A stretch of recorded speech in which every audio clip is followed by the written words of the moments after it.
Olá, estudantes, tudo bem? Seja bem-vindo a mais uma aula de língua portuguesa. Eu sou o professor Victor, estou aqui junto com você nesta jornada para a aprovação do concurso público na área do conhecimento de língua portuguesa. Continuando nosso passeio falando sobre linguagem, sobre comunicação, hoje a nossa aula é sobre figuras de linguagem. Vamos falar um pouquinho sobre como que a gente usa essas figuras na nossa linguagem, como que a gente usa essa linguagem de fato no nosso dia a dia, nos nossos textos, enfim, na nossa forma de se comunicar. Então, o que são as figuras de linguagem? Figuras de linguagem são os recursos expressivos que a gente usa para dar ênfase, para dar clareza ou até mesmo beleza ao nosso texto. São elas que tornam a comunicação mais rica e interessante. E quais seriam essas figuras de linguagem? Começo citando a metáfora, que foi uma das figuras de linguagem que eu utilizei em umas aulas anteriores, né?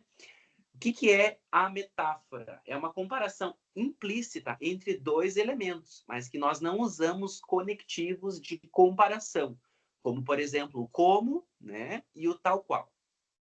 Exemplo, ela é uma flor, né? Então, veja que a gente não tem um conectivo ali, ela é como uma flor, então a gente usa a metáfora aí, né? Nós não estamos dizendo, literalmente, que a, essa pessoa que a gente está usando o pronome ele, ela, né, é uma flor, mas que possui qualidades de uma flor, né? Flor, por exemplo, a beleza da flor, a delicadeza dessa flor, né? Ele ficou uma fera, né? Não é literalidade, mas ele ficou com características de uma fera. Ficou bravo, ficou raivoso, ficou, né, enfim, rancoroso e tudo mais. Já a comparação, ela está bem perto da metáfora, porque ela também compara, só que ela compara de forma explícita, né, dois elementos. Por quê? Porque ela usa conectivos. Então, ele é forte como um touro. Então, não estou dizendo que ele é um touro, mas eu estou aqui dizendo que a força dele está sendo comparada diretamente à de um touro, né? Quando a gente usa esse conectivo como. Então, a gente compara lá a figura do touro, que é um elemento, e essa pessoa que está usando o pronome de ele, e essa força, ela é equivalente, ela é parecida, ela é semelhante, então eu estou comparando, né? Ele é como um leão, né? Ali no caso da imagem do gatinho, né? Metonímia. Metonímia a gente usa demais, assim, demais na nossa vida. É a substituição de uma palavra por outra, com a qual tem uma relação de proximidade. Né? O exemplo, né? Lemos Machado de Assis. A gente não lê o Machado de Assis, a gente lê as obras do Machado de Assis, né? Então, a gente não está lendo literalmente o autor, sim, as suas obras. Tem ali até na imagem, né? Ó, eu já li o Machado de Assis, agora quero devolvê-lo. E aí a bibliotecária ali, assustadíssima, ressuscitou, né? Como que você leu o Machado de Assis? Não, você leu as obras dele, né?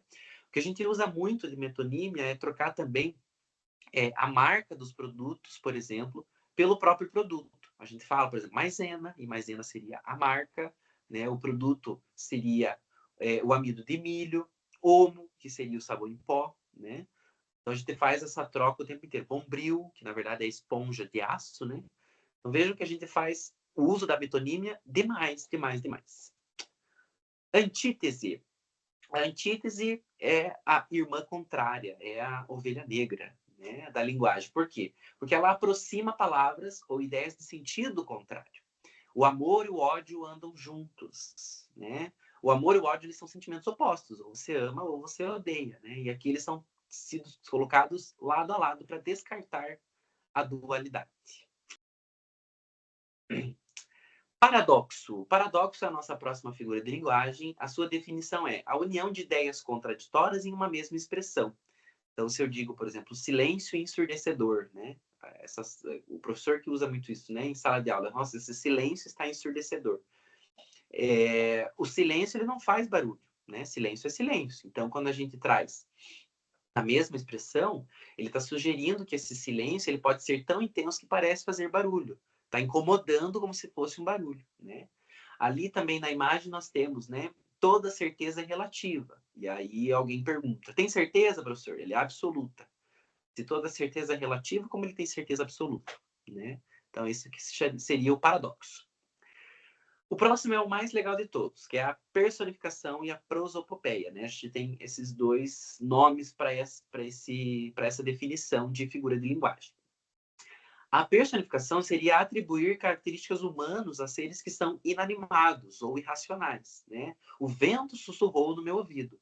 O vento não sussurra, mas aqui a gente está usando da personificação para dar sentido àquela determinada ação, né? É como se o vento soprasse tão fraquinho no ouvido, né, dessa pessoa ali que o vento está como se fosse sussurrando, falando baixinho, né? Não pode sussurrar. Então, essa figura de linguagem dá uma qualidade humana ao vento. Ali na imagem também nós temos, né, ó, não anda exagerando na musculação, cara. Então, o polvo, ele não faz musculação. Tem a academia dos polvos, né? Mas ali a gente tem essa personificação, essa prosopopeia da linguagem, como se a característica física ali do polvo está sendo atrelada a características físicas de quem faz academia, né? Hipérbole. Essa também a gente usa bastante no nosso dia a dia, né? A hipérbole é o exagero intencional para enfatizar alguma ideia. Estou morrendo de fome. Não, nós não estamos morrendo literalmente, né? Mas a gente quer enfatizar que a gente está com muita fome, a gente quer muito se alimentar. Vive nadando em dinheiro, né? Não se nada no dinheiro, mas quer dizer que tem muito dinheiro. Então, tem tanto dinheiro que se colocasse o dinheiro ali em uma piscina, a pessoa poderia nadar naquele dinheiro, de tanto dinheiro que tem, né? E a ironia? A ironia é o uso de palavras para expressar o oposto do que se quer dizer. Então, você está usando algo que expressa, num sentido literal, alguma coisa, mas daí você usa aquela palavra para dizer outra, né? Que ótimo, chegamos no meio de um engarrafamento. Né?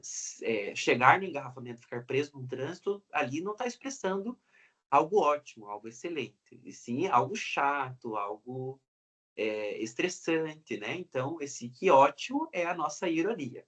A expressão quer dizer exatamente o contrário, que não é nada ótimo estar no engarrafamento, né? Ali a explicação. E ali nós temos uma ironia também, ó. E como vai a dieta? E aí o outro pombo diz idiota, né? Por quê?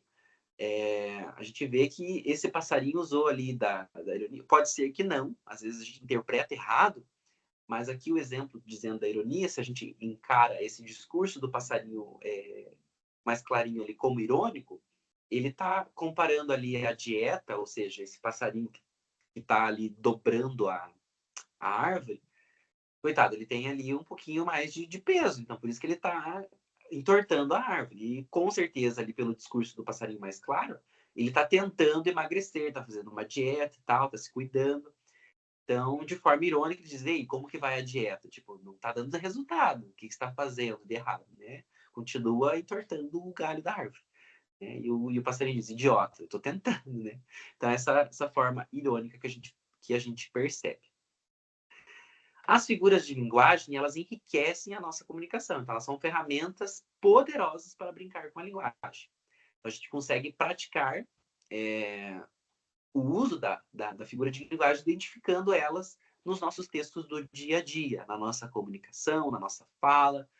Então, o que é muito comum cair nas provas, cai bastante figura de linguagem, para que a gente identifique qual é, mas não só isso, identificar onde que ela está, em qual trecho ela está presente. Então, né, identifique em qual linha está presente, em qual trecho está presente a metáfora, onde que está a ironia do autor, né?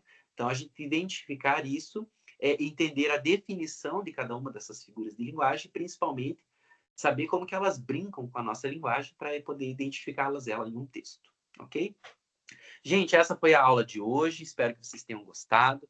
Se tiver alguma dúvida, eu fico à disposição, né? Não tenham medo de perguntar, nós estamos aí. Qualquer coisa, entre em contato conosco e aproveite, estude bastante e até a próxima aula.